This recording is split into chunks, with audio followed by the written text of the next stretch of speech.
রসুলের মর্যাদা দিতে গিয়া রসুলরে আল্লাহর সমান বানাইও না।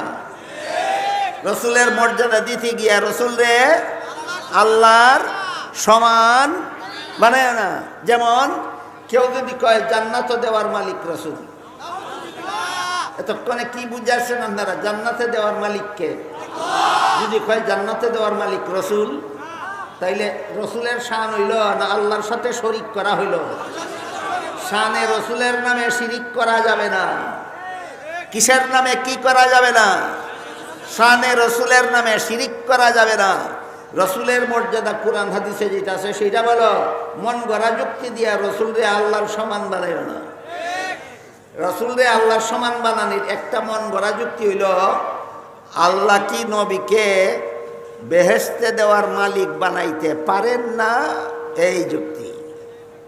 আল্লাহ কি নবীকে বেহেশতে দেওয়ার মালিক বানাইতে পারেন না?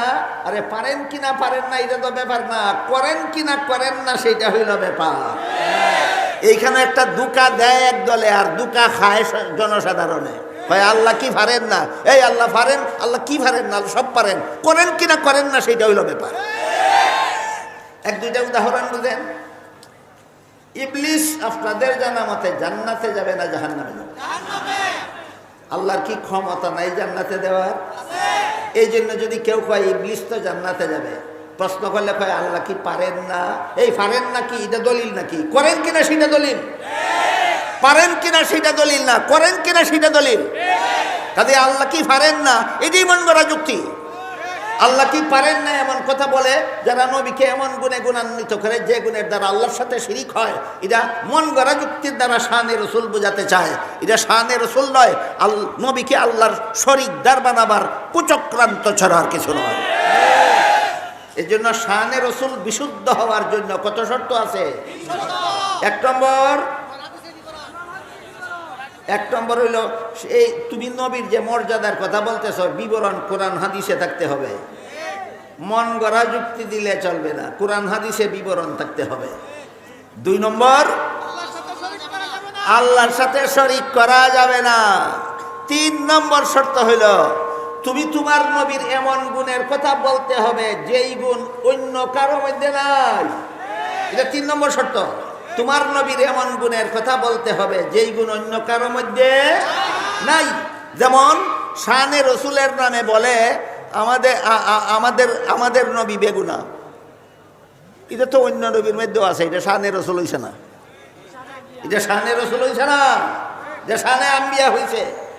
আমি কি আপনাদেরকে বোঝাতে পারলাম? শানে রসুল সহি হওয়ার শর্ত কটা আছে? 3টা।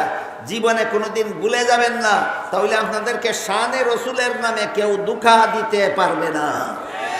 শানে রসুলের নামে এই সমাজে যথেষ্ট দুঃখা চলে।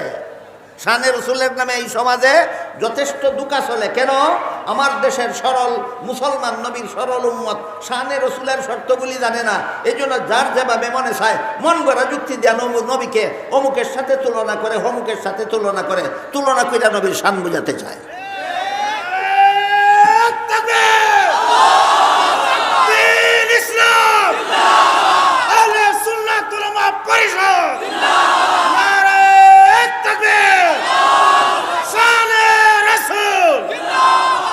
শানে রসুলের নামে এক ব্যক্তি একদিন আমার সামনে বইয়া একটা যুক্তি দিতেছে।